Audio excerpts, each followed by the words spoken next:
학교 체벌. 참 익숙한 주제죠? 그런데 오늘 이 주제를요, 완전히 새로운 시각으로 한번 들여다보려고 합니다.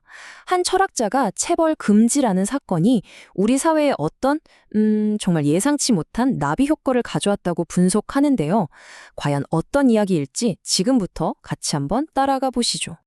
자, 오늘 우리가 살펴볼 내용입니다. 먼저 뒤바뀐 70대 30의 법칙이 뭔지 보고 이 때문에 어떤 결과가 나왔는지, 그리고 이게 어떻게 공황에 빠진 나라라는 진단으로 이어지는지 알아볼 거예요. 마지막으로 지식인과 직업인의 차이를 짚어보면서 누가 이 문제를 해결해야 하는지, 그 지식인의 의무까지 쭉 훑어보겠습니다. 좋습니다. 그럼 첫 번째 이야기부터 시작해 볼까요? 바로 뒤바뀐 70대 30의 법칙입니다. 도대체 왜 체벌 금지가 필연적이었다고 하는 건지 그 이유를 한번 파헤쳐 보죠. 이 강연자의 주장은 아주 간단 명료합니다. 핵심은 바로 동기의 변화예요. 예전에는요, 체벌을 할 때 그 안에 학생을 위한 사랑이 70%, 그리고 순간적인 감정이 한 30% 정도였다는 겁니다. 그런데 지금은요, 이게 완전히 뒤집혔다는 거죠. 사랑은 30%로 줄고 욱하는 감정이 70%가 되어버린 거예요. 바로 이 지점입니다. 이렇게 체벌의 동기가 근본적으로, 질적으로 변해버린 것. 이게 바로 법으로 체벌을 금지할 수밖에 없었던 일종의 물리적인 이유라는 겁니다. 그러니까 마치 시소의 한쪽이 너무 무거워져서 반대쪽이 들려버리는 것처럼 이 변화는 법적 금지라는 결과를 필연적으로 가져왔다는 거죠. 자, 그럼 교사의 체벌이 법으로 금지됐어요. 그럼 교실에는 평화가 찾아왔을까요? 강연자는 전혀 다른 이야기를 합니다. 오히려 이게 새로운 종류의 폭력을 낳았다고 말이죠. 한번 생각해 보세요. 선생님이 더 이상 학생들을 훈육할 수 없게 되면, 그러니까 그 권위가 사라져버리면 그 빈자리는 과연 뭐가 채우게 될까요? 이게 정말 중요한 질문입니다. 강연자는 이걸 일종의 연쇄 반응으로 봅니다. 도미노처럼요. 첫째, 교사라는 공식적인 권위가 사라져요. 그럼 둘째, 교실 안에는 힘의 공백 상태가 만들어지겠죠? 그럼 그 빈자리를 누가 차지하느냐? 바로 또래 아이들 간의 폭력이 그 자리를 채우게 된다는 겁니다. 그리고 그 결과가 정말 끔찍합니다. 학생들끼리 해결한다.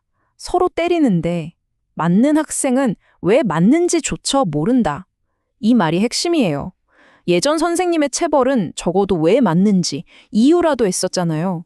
그런데 학생들끼리의 폭력은 그 이유조차 없는 훨씬 더 무질서하고 예측 불가능한 폭력이 되어버렸다는 거죠. 자, 그런데요, 이야기는 여기서 끝나지 않습니다. 이 교실 안의 문제가 이제 국가 전체의 문제로 확장됩니다.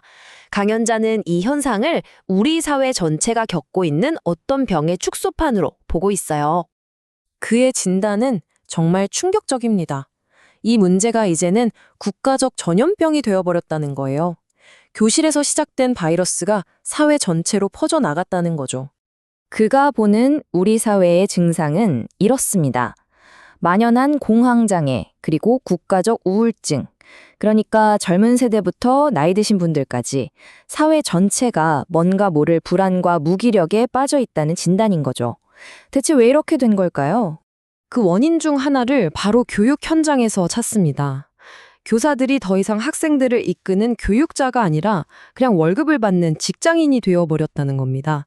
사명감은 사라지고 그냥 하나의 직업이 되어버렸다는 아주 날카로운 지적이죠.